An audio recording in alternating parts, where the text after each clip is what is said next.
वालेकुम।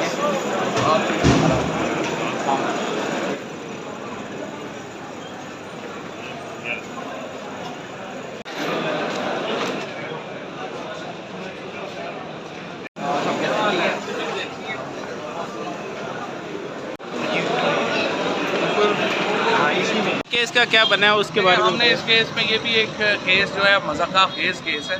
ये केस ये है कि आपने इलेक्शन कमिश्नर को मुंशी क्यों कहा। इसके बाद यह है कि इलेक्शन कमिश्नर इस तरह से क्रिमिनल, हमें इसके ऊपर इन्होंने आगे महीना जेल में रख दिया। लेकिन इस तरह तो आप इज़्ज़त नहीं करा सकते। आपने अपना कंडक्ट बेहतर करना है तो आपकी इज़्ज़त होगी। सो मेरे ख्याल में ये केस तो यहाँ पे बनता ही नहीं है। लाहौर में स्टेटमेंट है, अब हमने यहाँ पे एप्लीकेशन दे दी है बरियत की, बरी करने की। तो इंशाल्लाह मुझे उम्मीद है कि अदालत इस केस में भी बरी कर देगी। Thank you sir.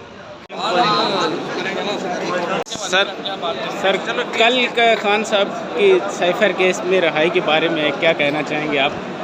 यार देखें, केस तो इमरान खान के ख़िलाफ़ सारे बड़े कमज़ोर हैं। किसी केस की कोई उसमें कोई जान तो है कोई नहीं। हमें जाली केसेस बनाए हुए हैं, ज़बरदस्ती के केसेस। हम कितनी देर रह सकते हैं? बस मेरा ख्याल है काफ़ी हो गया।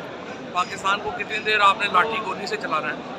अब इसको नॉर्मलाइज करने की जरूरत है। सर साइफर में सज़ा मुअत्तल होगी है, लेकिन जो इद्दत का है वो उसको लटकाया जा रहा है। इद्दत वाले केस में केस केस ही खत्म हो गया, मुअत्तल नहीं हुआ। तो ये जो इद्दत का केस है उसको लटकाया जा रहा है, उसको वाले साहब हो जाएगा। वो पूरी दुनिया में बदनामी हो रही है उस केस में।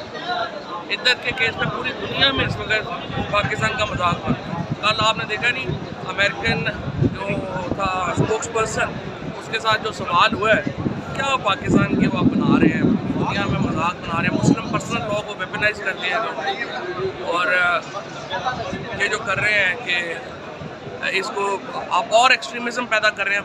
औरतों के ख़िलाफ़ है, ख़वातीन के राइट्स जो है उनको तबाह बर्बाद कर दिया आपने सिर्फ अपनी सियासत के लिए।